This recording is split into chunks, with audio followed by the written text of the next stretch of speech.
rero uyu Allah niwe yaremye uwari wese, yaremye icyo cyo cyose akiri mu ko ashaka, arema ijuru atankingi arisize ko ararihanika hejuru aryita ijuru, arema n'isi arishiraho imisozi n'amazi ku ruhande, arema uwo ashaka amugira umuhungu, uwundi ashaka amugira umukobwa, nta wanditse ibaruwa ati ngira umukobwa cyangwa ngira umuhungu. nuko rero إن الذين كفروا سواء عليهم أأنذرتهم أم لم تنذرهم لا يؤمنون ختم الله على قلوبهم وعلى سمعهم وعلى أبصارهم غشاوة ولهم عذاب عظيم. ومن الناس من يقول آمن بالله وباليوم الآخر وما هم بمؤمنين يخادعون الله والذين آمنوا وما يخدعون إلا أنفسهم وما يشعرون بهم مرض فزادهم الله مرضا ولهم عذاب عليم بما كانوا يكذبون. Kururira igikorane namwe majambo meranda avurwa mu gitabo ceranda cyawe intumwa nyeranda Qur'ani, cyawe intumwa nyeranda Muhammad sallallahu alaihi wasallam. Ninako rero n'abakristo bagiye gutora gira ngo bakore cya kindi bita isengesho ku ruhande rwabo, baci bagira ko n'icirwa batoye ati ese abayisilamu niyihe migenderanire iri hagati y'abayisilamu n'amajini. Kicirwa rero mwende muve ngaha mwiyumviririze mweguse. Karibu.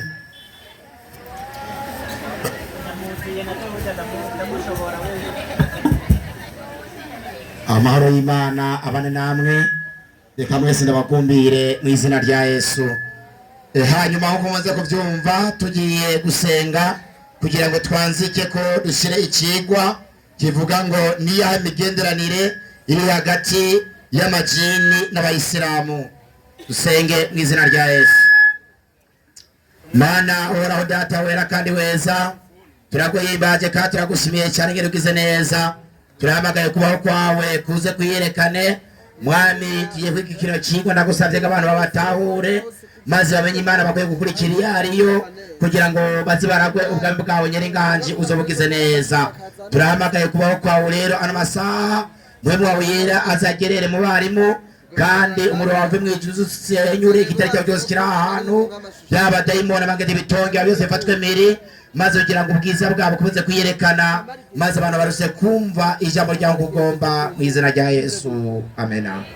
Reka rero mpamagare umwarimu wanje aze kugira ngo nanone mu minota 20 ashikirize ikigwa nk'uko bitegekanijwe.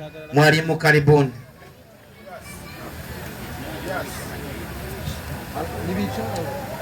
Aya izina ry'Imana kirihabwa icyubahiro, izina ry'Imana kirihabwa icyubahiro.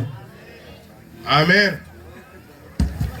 Na ikigwa kiri hano uno munsi ni ikigwa kivuga ngo ni iyihe migenderanire hagati y'abayisilamu hamwe n'amajini N'ibisigo. Bivanye naho umuntu ava cyangwa ururimi umuntu akunda gukoresha. Harabavuga ngo n'amajini, harabavuga ngo ni ibisigo, harabavuga ibidayimoni, harabavuga ibinyamonga, hari n'abavuga ibihimbe. Ivyo byose ni ibintu biza bisigura ikintu kimwe. Izina ry'Imana kirihabwa icyubahiro. Amena. Rero magaze ngaha muri kano kanya kugira tujane neza abantu ngaha amajini Bujumbura tuvuga amajini, namwe muvuga ibidayimoni ibihume, kirumvikana muca mubiremo turiko turavuga. Ubwa mbere ndemeza nakekeranya yuko satani n'ibihume ndetse cyangwa se n'amajini yuko ari iki, ari bimwe kandi byose niki nivyaremwe izina ry'Imana yacu rihabwa icyubahiro. Naam. Rero Imana mu kurema, sibyo mwarimu, Imana mu kurema yaremye, ntabwo yaremye icyo biremwa byita amajini. Imana mu kurema yaremye ibiremwa dusanga byitwa ngo n'abamarayika. Hanyuma ivyo biza gucumura, bimaze gucumura bikurwa mu ijuru, bimaze gukurwa mu ijuru rero bica bihindurirwa izina, abahora bitwa abamarayika baca bitwa amajini. Igitabo cy'Ibyahishwe Yohana ikigabane cya 12 umurongo w'indwi kugeza ku 9. Ivyahishwe Yohana 12:7 hari amajambo avuga ngo safi, haravuga ngo mwijuru havyuka intambara, havyuka intambara. Mikayeli n'abamarayika biwe bagwanya ca gisato, igisato kigwanana n'abamarayika bacu. Umva aho turabise igisato, sibyo? Ngo cyati ibintu kuvuga ngo mwijuru habaye intambara, ngo Mikayeli n'abamarayika biwe bagwanana ca gisato. Hanyuma ngo ico gisato tukabona yuko cari gifise abamarayika bacu. Bandanya ico gisato n'abamarayika bacu nibatsinda. Ni ukuvuga ngo ico gisato n'abamarayika bacu mwijuru bamaze kurwana ntibatsinda. Bamaze kudatsinda haciye haba iki? Kandi mwijuru ahabo, ngo ni ukuvuga mwijuru ahabo ntihaba hakiboneka. Bisigura ngo abo bamarayika niwe yari abarongoye yiswe igisato. Bamaze gutera akavuye mwijuru, babirukanye mwijuru kubera ko ngo haba ntihabaye hakiboneka. Turaba iryo zina rero ry'ico gisato. Bandanya hacabana ngavuga ngo ca gisato c'amahero kirakorogwa, ngo ca gisato c'amahero kirakorogwa. Nico ya nzoka ya mbere, ngo nico ya nzoka ya mbere yitwa mugwanizi. Irindi ni Satani. Yenda rero Satani n'abamarayika biwe bakorewe mw'isi, bavuye mwijuru, bavuye mwijuru. Ni ukuvuga ngo barirukanwe mwijuru. Ni ukuvuga ngo tubona yuko Satani nka shefu n'umurongozi wabyo, sibyo? None rero ni ukuvuga ngo Satani amaze gukorwa mwijuru n'abamarayika biwe, ubwa mbere yari yitwa Rusiferi, acarahindura izina yitwa Satani. N'abo bamarayika biwe baca bitwa amashetani. Izina ry'Imana yacu rihabwa icyubahiro. Amena. Ikigo ndiko ndagitwara bukebuke, sibyo? Nashaka mumurikire neza, sibyo? Mbega none Satani se ubusobanuro bw'amajini cyangwa se amashetani, ukwizera ko Abayisilamu kubivuga ko iki norera asiri amajini, igitabo asiri amajini, turaba ubusobanuro bw'iryo jambo cyangwa se bw'uwo twabonye ko ari inde, ko ari Satani. Paje 105 baravuga ngo hera kuri titre ubwiyumviriza. Titre itanguye ibaza ngo mbega, hejuru bavuga ngo maswali na majibu kuhusu majini, ngo ibaza n'inyishu ku bijyanye n'amadayimoni, n'amajini, amadayimoni, ibihumbe, ibisigo. Ibirisi. Ngo mbega Shetani jini au malaika, ngo ni kiumbe cyangwa umumarayika? Ni jini. Ninde? Aha baribaza ati mbega. Ni ukuvuga ngo umutwe w'aho hantu dusanze utanga urubaza ngo mbega Shetani ni dayimoni cyangwa n'umumarayika. Mu Giswahili ngo ni jini au malaika. Ni ukuvuga ngo hepfo bacatubwira ngo niki ni jini, bajemeje ati niki ni daimoni, bajemeje ati ni daimoni, ni kiumbe niki ni daimoni, ni jini anayetoka katika jamii ya kijini. Ngo ni kijini cyangwa se kidaimoni kiva mu muryango w'amajini. alikuwa mkuu wa majini, ndiye yari mkuu wa mashetani na ni baba wa majini yote, kandi ni se wa majini yose cyangwa se yose. Naho haheze izina ry'Imana curi hagicyubahiro. Amena. Dutemye igitabo cy'Abayisilamu kidusigurira shetani wariyo. Dusanga ngo shetani ni iki? Ni jini, mu majambo ni daimoni. Shetani dusanga ngo ni jini kandi ngo ni iki? Ni daimoni, igisigo, ikinyamwonga. Mbega Qur'ani iravyemeza ko shetani nayo yoba ari kijini cyangwa se kidaimoni cyangwa se ari muri ibyo. Qur'ani 18:50. Qur'ani 18:50.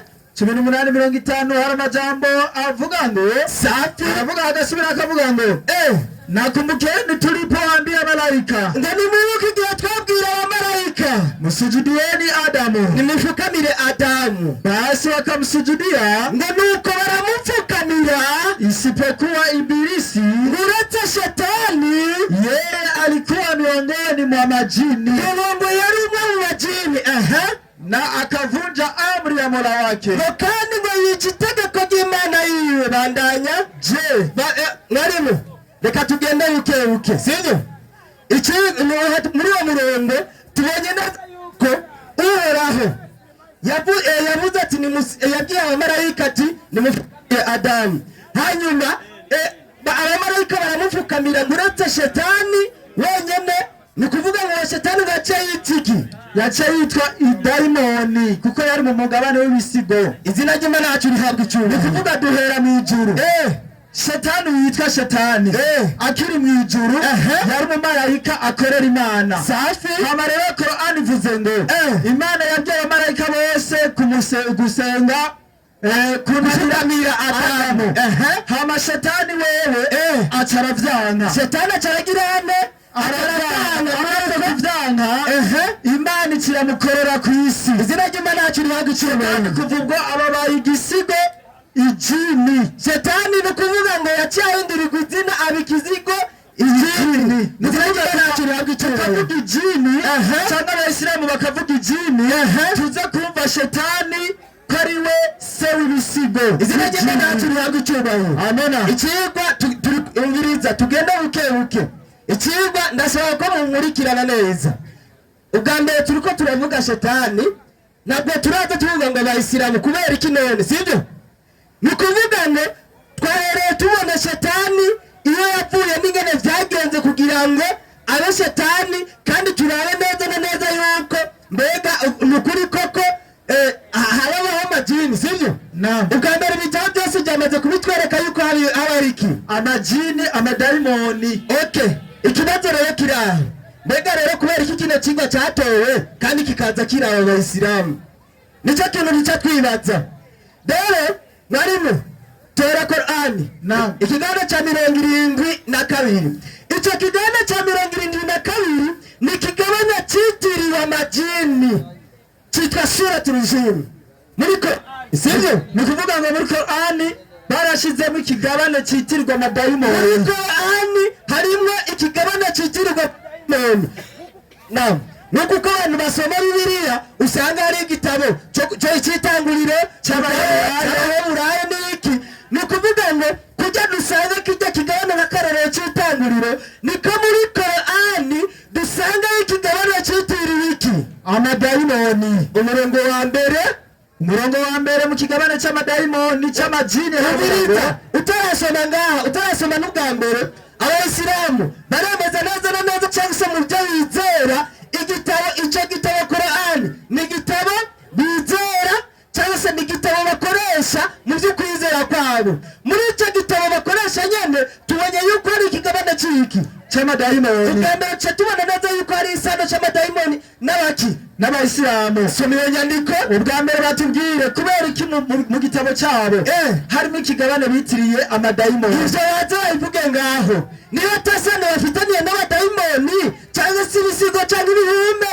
Kubera iki muri Qur'ani hari ikigabane cyitiriwe amadayimoni? Iki kibazo baza kuzacishiye. Soma inyandiko.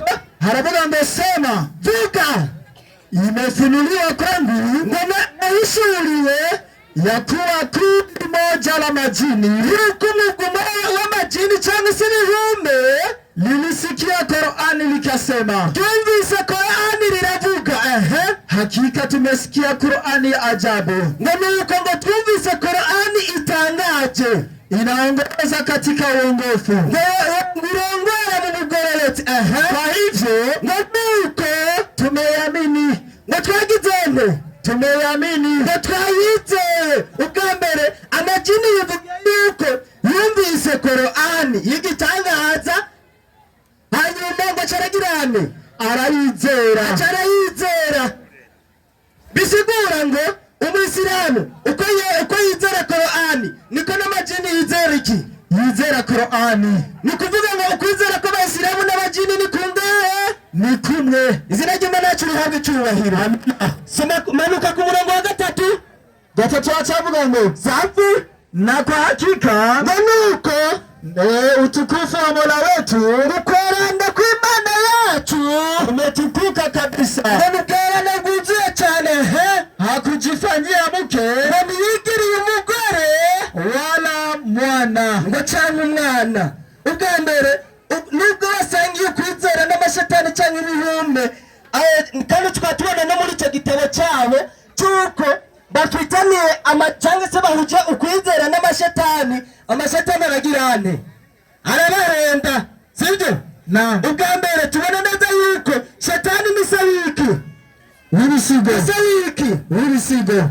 Hanyuma tukaba twumvise ngaho muri uwo murongo ngo imana yabo muyigiriye iki? Umugore cyangwa iki? Umwana. Ni kuvuga ngo ubwa mbere amajini ariko aragirane, ariko arayesha. Igituma ariko arayesha ngiki? Qur'ani ndabira tafsiri ya Barwani. Ubwa mbere turabe kubera iki none amajini aguma bahuvya, ndagiye Qur'ani yavuye ngico nga imbere ya Elias 2:97. Qur'ani 97 hari amajambo avuga ngo sema, ngo vuga aliyekuwa ni adui wa Jibril, ngo wari umwasi wa Jibril, aliyekuwa ni adui wa Jibril, wari umwasi wa Jibril.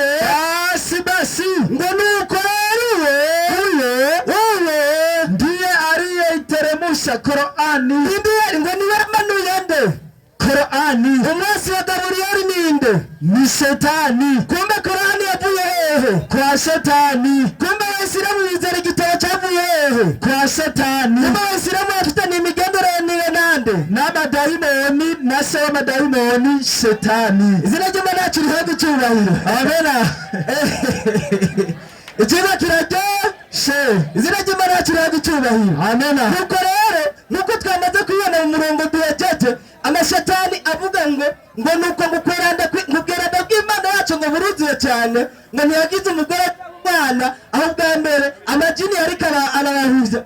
Kubera iki ariko arabahuza? Marimo yes, kubera iki ariko arabahuza?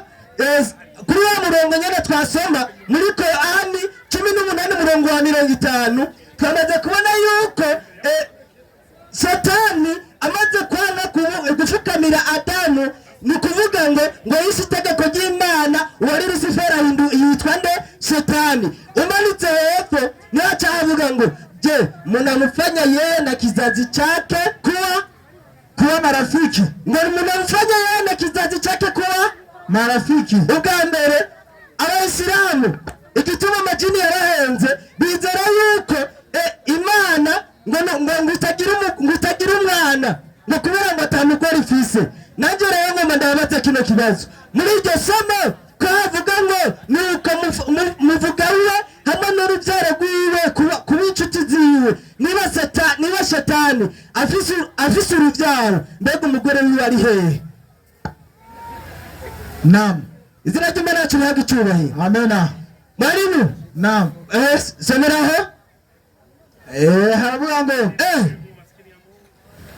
mu madayimoni, turicyari ku migenderanire y'amadayimoni n'ubw'Isilamu. Bwa mbere twabonye yuko amadayimoni niyo yazanye Qur'ani, aca yiha Abayisilamu safi, kandi Abayisilamu mbere baca bashira ikigabane c'amadayimoni muri Korani. Iyo ni imigenderanire ya mbere. Umviriza rero soma iyo nyandiko. Imigenderanire igira kabiri iravuga ngo nasi ngo natwebwe Korani 7:14 nasi wamo miongoni mwetu muri twebwe harimwe waliosilimu muri twebwe amajini hari abagitende ababaye abayisilamu. Kuvuga ngo amajini n'abaki n'abayisilamu. Ikibazo rero ngo mbasige ngaho, niba amajini ari abayisilamu n'abayisilamu kandi b'abantu twatubona ngaha, mbega umusigiti w'abayisilamu umusigiti uriwe umusigiti w'amajini uriwe. Ngiye imigenderanire igira kabiri. Nukuvuga ngo ibona abayisilamu bicaye ngaha bisigura no ngako bagizana amadayimoni nyene barabakora imihazara sinzi ngo bayikorana nabande. Ico rero nico kibazo badakuzayisha amadayimoni azodutumeko tubaze tuyatunumure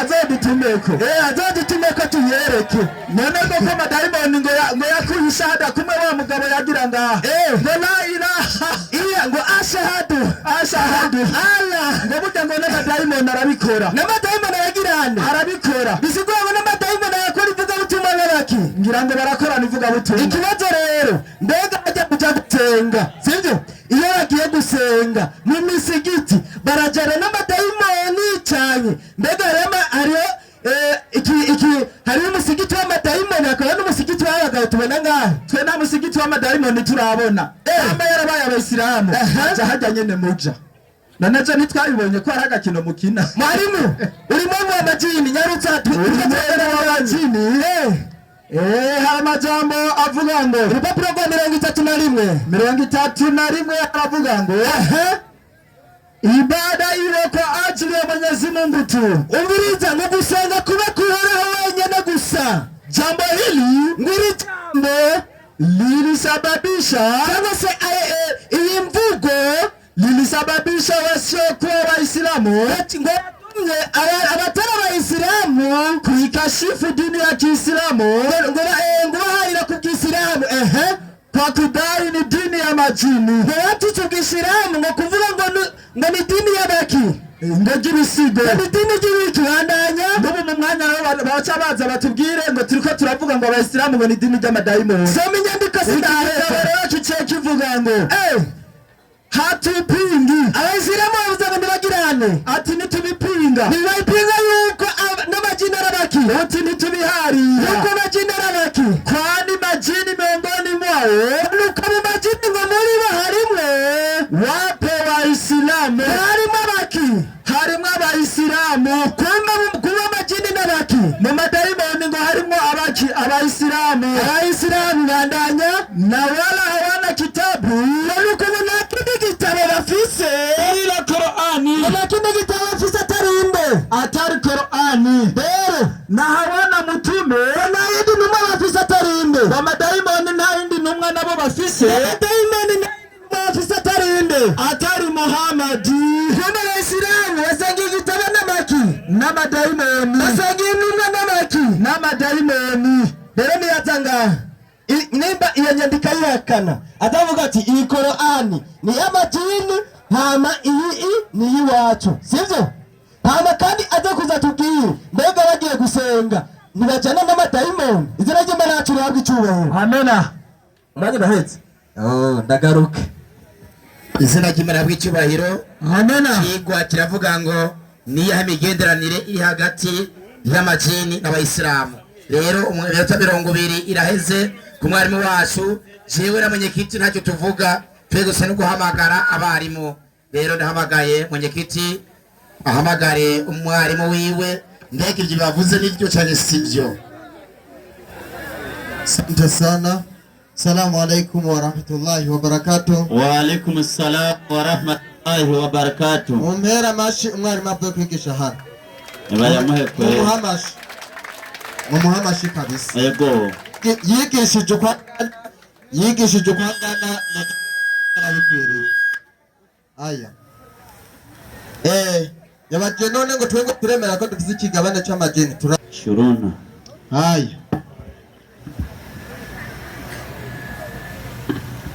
Okay. murabo mwanya rero tumutunganye uriya mwana avuye hano murabo mwanya tumutunganye muragize neza. Assalamu alaikum wa rahmatullahi wa barakatuh. Wa alaikum assalam wa rahmatullahi wa barakatuh.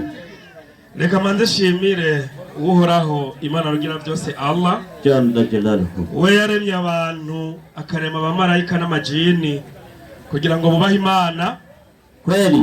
Amahoro n'imigisha byuruke kwa soje numa n'abahanuzi nawe sundi n'umwiza mu biremwa intumwa y'Imana Muhammadi sallallahu alayhi wa sallam n'abasangira ngendo biwe n'abayisilamu tuzomukurikira kugeza ku munsi w'imperuka.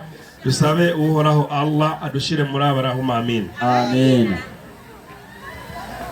Umwarimu avuye hano yagerageje gutamba uko ashoboye ariko kubera ikigo yatoye kimusumvye inguvu kweli byose yavuga agakubita swata kabisa. Buze gukubita swata ni kuvuga ko yigishije ibyo atazi kweli.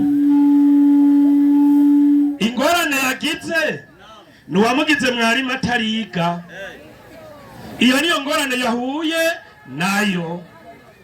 Kwitwa mwarimu utariga burya ni ibyago, si sawa? Baguhe mugenzi w'imfise. Kwitwa mwarimu utariga niyo ngorane yahuye nayo. Uti kumpambi yihe? Banza mutunganye ivyuma. Ndio kumugira umwarimu akiri umunyeshuri niyo ngorane yahuye nayo kweli. Reka nabakarorero gatoya.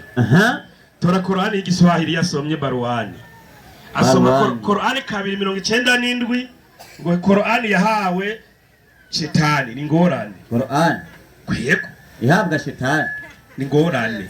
Qur'ani 2 aya 97 yego banje kwikinga koraho andinde na satani yavumwe yego izina ry'Imana nyane mbabazi nyane muwe sema vuguti. Uwo ni Gaburiyeli ariko arashurira Muhammad. Sema Gaburiyeli abwira Muhammad ati vuguti aliyekuwa ni adui wa Jibril ati umuntu wese azi ko ari umwasi w'umumarayika Gaburiyeli basi kuri ubwo rero huyo amenya yuko uyu Gaburiyeli ahejeje kuvuga izina ndiye aliyeiteremsha Qur'ani, niwe yururukirije Qur'ani, ndiye aliyeiteremsha Qur'ani moyoni mwako, niwe yururukije iyi Qur'ani mu mushaha wawe we Muhammadi kwa idhini ya Mwenyezi Mungu, kwitegeko ry'uhoraho Imana rugira byose inayothibitisha. Ndira ikibazo nimba ari shetani yahaye Qur'ani Muhammadi, shetani akorana n'Imana kwa idhini ya Mwenyezi Mungu, cyangwa Imana yankana na shetani? Araza kubisobanura. Wera ko ari ubumenyi bwawe bukego gutamenya icyo twita pongitiwasyo, numenyaga kwari cyari cyo, numenye izina rivutswa rigarukanwa ku ijambiri yihe, ucuza ngaho ubujuju bwawe ukavuga ngo uri mwarimu. Basi huyo igaruka ku bw'izina rihejeje kuvugwa. Irihejeje kuvugwa ni Gaburiyeli, ariko umwasi ntabwo ari izina rigaragara. Eka iryavuzwe ni Gaburiyeli. Basi huyo mu Gifaransa celui-ci. Genda kw'ishure. Qur'ani ikigaruka ikatubwira aya majambo, mbenye imbari shetani yahaye Qur'ani Muhammadi, byoca bigenda uku kuntu 16 98 Qur'ani y'ikirundi 1698 Qur'ani neza cyane ko ikirundi cyo ngira nacumva. Ikirundi ndibaza naza kucumva nta ngorane. Ikirundi ngira nacumva. Avuga ngo iki 16 98 inasema hivi, havuga ngo iki Bismillahirrahmanirrahim. Kubera yigishije imusumvye ingufu batangwe guharira hariya. Reka baburane turabahondo no musugeza kukanyuma. Inasema hivi, yego mwemera Mana niwashaka gusoma Qur'ani urabanza wikinge ku Mana Allah, igukingire inyosha mbi za shetani yavumwe. Ibaze namwe abarimu nk'aba bagaca baguruka imbere y'abantu ngo banabarimu. Wewe vuga guhaye Qur'ani, ubu wewe waza kuvuma uwaguhaye igikorwa. Qur'ani ivume kandi shetani ariwe yayitanze. kwakira zenu ngo tubwire turiko turakubarira ko rero turakubwira Imana twebwe tubwiye iti niwashaka gusoma ino Korani yazanywe na Gaburiyeli imbere y'uko uyisoma urabanza uvuga uti a'udhu billahi minash shaitani rajim ndikinze kuhoraho andinde na shetani yapfumye wende bukasome umuntu yapfumwe ni wazana igitabo oya aho ari mukanya ndamuteze rindira kweli burya ndamuteze rindira aze guhonyoramo kabisa acaragenda mwarimu nam asoma Korani 72 urabona rero ngo b'abayisilamu ngo barabisa n'ikigabane ngo citiriwe amajini ushimire Korani yo umumarayika Gaburiyeli yaduhishuriye ibijanye n'ibi biremwa mu kutwereka ikigabane citiriwe ivyo biremwa kweli none utabimenya muri ico kigabane wowe kuyavuga uyakuye ubumenyi buke gusa ariko bwibere mu mitwe yanyu soma Korani ndamwigisha ingene Imana yaremye 72 Korani maelezo 72 Korani yego inasema hivi jini kreatire banzurindire jini si Kirundi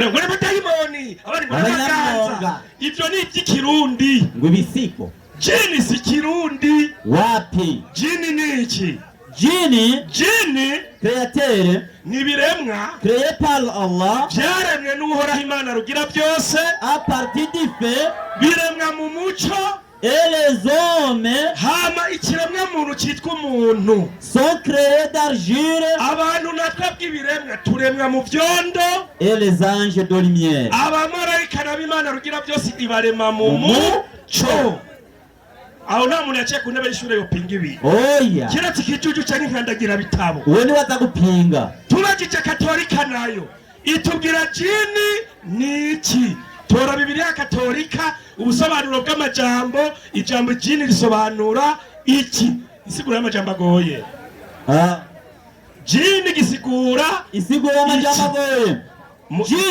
jini kiumbe asiyeonekana abakatolika n'abaca batubarira bati ijini ni ibiremwa Imana yaremye bitaboneka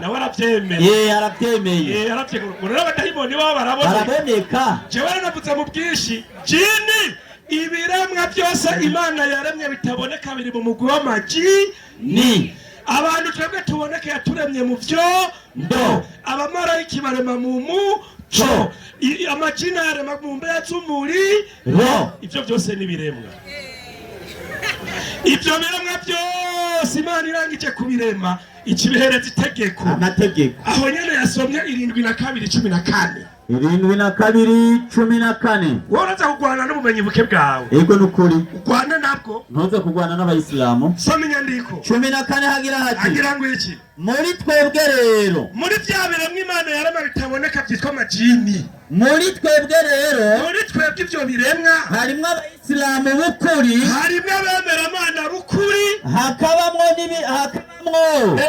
n'abirenganya harimo n'abirenganya bagakanya itegeko ry'Imana bakagarariza mu kurenga ku mabwirizwa y'Imana Allah bakarenga no ku mabwirizwa y'uhoraho Imana rugira vyose umbiriza rero ageze nga ku bayisilamu ngo hariho amajini yemera ko yabaye abayisilamu ngo yatoye ishahada sivyo iko yavuze gahemwe ego kandi sinabihakana reka nabi wabona bo mu rushengero aho byifashe gute umukirisi yemera ko Yesu ari umwana w'Imana gira uko naduze ukuboko umukirisi avyemera abemera ko Yesu ari umwana w'Imana bose bavyemeye umukirisi yemera ko Yesu ari umwana w'Imana gira uko kaziri wenyene we yabihakanye muravyemera wagezeyo Mariko 3:11 yagira ati ngwiki impwemu zihumanye ya majini atemera imana ya ndakana impwemu zihumanye ya majini ahumanye bisobanura ko hariho n'izidahumanye yarutsa impwemu zihumanye uko zimubonye Yesu ya majini ahumanye uko abonye Yesu zamwikubita imbere zaca zigenda imbere ya Yesu zigasemerera ziti uri umwana w'Imana. kumbe nabo bakirisi bemera cyo kimwe n'amajini nicyo gituma harana na yemeye Allah akitwa abayisilamu nkuko n'amajini hari amajini yemera ko Yesu ari umwana w'Imana kumbe nayo aremera iki Imana inkandagira bitabo hajya ngo amajini ngo yaremeye ngo abayisilamu yabaye amakirisu yacemera cyo kimwe n'abakristo baca bemera ko Yesu ari umwana w'Imana n'ubu barabivuga ugira ngo ndaza yego nukuri acaragenda mwarimu asoma 18:50 Qur'an 18:50 soma inyandiko wumvirize yego naka kantu kavuze neza yego nukuri mu majini harimo ibiremwa vyemera Imana n'ibigararije yego bizoca mu muriro inasema hivi havuga ngo iki Bismillahirrahmanirrahim kwizina ry'Imana nyene imbabazi nyene impuhwe ibuka n'igihe twebwe Allah ati ibuka n'igihe twebwe Imana ururema Allah twabwira abamarayika hamwe na iyi na hamjajua mpaka hivi ereka babazi ngo jini ryo marayika mpaka hivi hamjaelewa niyo ngorane hamwe na ibilisi duti nimwubamire Adamu kiremwa muntu nkejeje kurema mama y'icubahiro kimukwiye kuko Imana arimo haye ubutware bwose bwo mw'isi nubwo kumenya amazina y'ibiri mw'isi byose kubera yari kiremwa muntu gitandukanye n'ibiremwa by'amajini cyangwa ibiremwa by'abamarayika bandanye abamarayika baraheza baragamburuka babaca bagamburukira Imana barubama kiretse ibilisi yakomoka mu majini aravuga ati ibilisi ariwe yacitse shetani aravuga kubera ati jewe naremwe mu biremwa bitandukanye n'ibi zishobora kuba kubera ubwibone itegeko ryaje ku bamarayika gusa si jewe nawe ntakomoka mu bamarayika nawe akomoka mu mbere z'umuriro abamarayika bakomoka mu muco ibilisi acarigira ubwibone acaranga kubahiriza amategeko y'Imana gutyo acika ikigaba acabacitse ikigaba none ko bavuze indira abacitse bandaye inyandiko acika ikigaba ego kukutubahiriza ibwirizwa ry'Imana yiwe kutubahiriza ibwirizwa ry'Imana rurema Allah bisigura iri jini aryo ryacitse shetani cyangwa ibilisi ritaraciribwa kwiteka cyangwa urubanza ryari mu bemera Allah uvuga ngo jini ntigemerewe n'ikicucu ntariga uwo ntariga kwe uraza kubwira ngo jini ntigemera Imana ucumenya ko atarigeraja mu bitabo ngo y'ijambo ry'Imana kandi iyo nyandiko ni wayitanze kandi inyandiko niwe ayitanze ngo yari mwiza ngo mwijuru ngo yari mukuru w'abaririmbyi niko bakora amaze kugarariza ngo cyaterwa mw'isi kumbe bwa mbere yari mwiza none batemera Imana kandi baciye bamwigira ko no kuririmba rindira none ujye ugasoma muri Qur'ani mu majini hariho yabaye abayisilamu ikosa ririhe nta na rimwe iyo utumubwira uti mu bantu amajini naho nyene arimwo no mu bantu arimwo ninda guha akarorero ikigwa kivuga kiti amajini n'abagenzi b'abayisilamu nibariza akabazo k'abana mbega hariya pasitori mu rushengero nama numva koma induru toka shetani katika jina la Yesu abwira nde none abariko arabwira amadayimoni soka shetani mu izina rya Yesu mwami humanye kuvemwo haleluya kandi bariko baraganira ntibaganira ariko arayirukana sumujama yamenye gute ko yafise atari arasohoka yamenye gute ko yafise pasitori atari mugenzi wayo ibyo urabyumva mu musigiti soka shetani soka dayimoni mupfemu ndakubona haleluya urumva we waranayabona ukuramo ikintu ubona kumbe abadayimoni n'amagenzi yabo ukagira ngo vyo ndaguha n'inyandiko we gusutse kuza uvuye ngo oya ndakwereka aca aragenda mwari musomera Korani Qur'ani yacegera muri ulimwengu wa majini paji ya 31 ndayisome yego ulimwengu wa majini paji ya 31 hagira hati ibada atamasengesho kwa ajili ya Mwenyezi Mungu tu, amasengesho cyangwa ibinezereza Imana bibe kubera Imana rugira byose gusa. Jambo hili atiri jambo limesababisha wasiokuwa Waislamu yatumye abatari Abayisilamu kuikashifu dini ya Kiislamu, kuchafuza dini y'Uislamu kwa kudai ni dini ya majini, ukuza kuvuga ngo dini y'amajini. Hatupingi, twebwe Abayisilamu ntidupinga, kwani majini miongoni mwao kama jini muri ivyo birabwa bitaboneka. Wapo Waislamu harimo abemera Imana imwe rutende bakemera ko Imana ari imwe rutende, agaca bugufi ku mategeko y'iki y'Imana. Harimo n'ibigarariki bivuga ngo Yesu n'umwana w'Imana biruko, na wala hawana kitabu ila Qur'ani. Bacanga nta kindi gitabo ngo majini afise atari Qur'ani. Sawa, ayemera Imana asoma Qur'ani, ayatemera Imana nayo asoma Bibiri ya Samueli wa mbere 16:14 soma inyandiko. Amajina soma Bibiliya nayo tuyumvirize inyandiko iragira iti ibijini byose byakanye bisoma Bibiri ya soma wumva. Inyandiko iragira iti igira ngo iki? Mpwemu uhoraho amaze kuva kuri Sawuli, impwemu mbi, ijini ribi, ijini ribi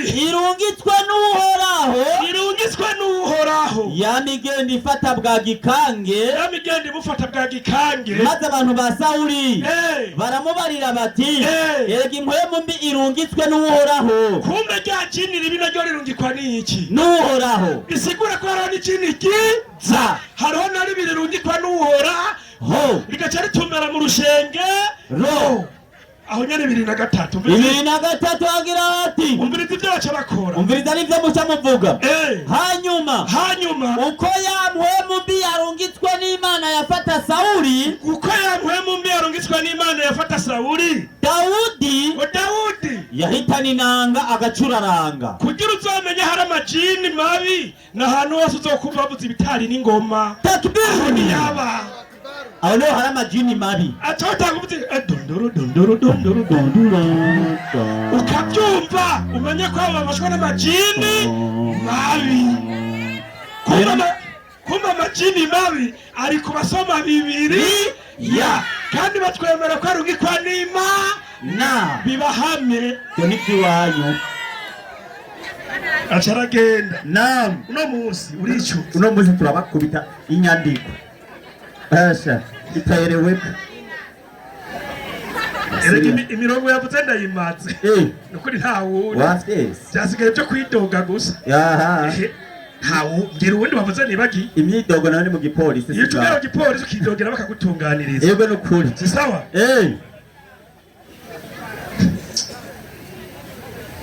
Kabiri 3:3 niwe hasoma Qur'ani 2:3 hama mbike utwo yajanja kwengwa arigisha. Yego nukuri 2:33 genda mwige muri cyakwezi uguye abantu.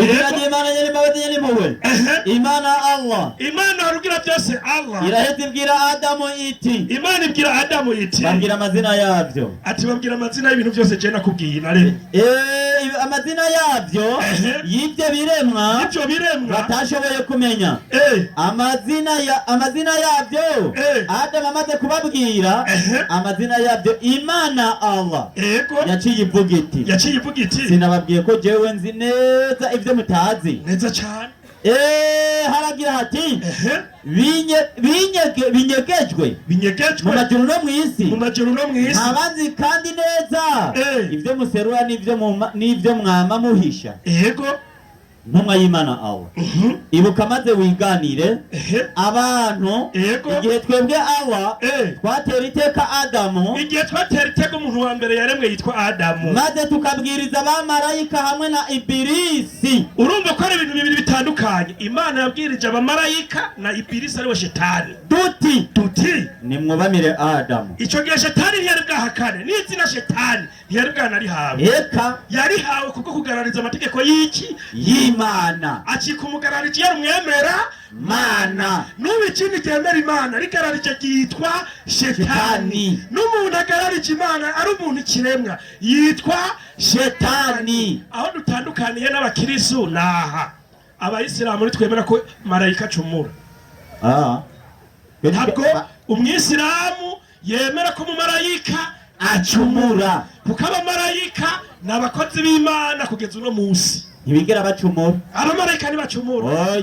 nicyo bituma no mw'ijuru tuba turi kumwe nabo abamarayika kandi abamarayika nta byaha bakora muga mu bukirisi ngo abamarayika ngo barakorowe Azazeli rindira naharetse ndahabona rindira araza gupingaguza ndakwereka amabomba ari inyuma sawa nam nsomera itanguriro 6:2 ndangize itanguriro 6:2 ndabe ko yaciye no ku ntebe y'ishuri nyarutse itanguriro 6:2 koresha umwanya inyandiko iragira iti ngira ngo iki Imana ngo imana abana b'Imana ngo abana b'imana bitegereje abakobwa b'abantu ngo bitegereje abakobwa b'abantu mw'isi babona ari beza ngo baca barutudemo twiza barongora muri bo ngo baca barongora muri bo abo bitoranirije bose uwo aravuga ati ati mpwemu wanje azokwamara nyinyurana n'umuntu ibihe byose. Ikibazo iyi mpwemu y'Imana yaje igatuma abantu basambana bavuye mu ijuru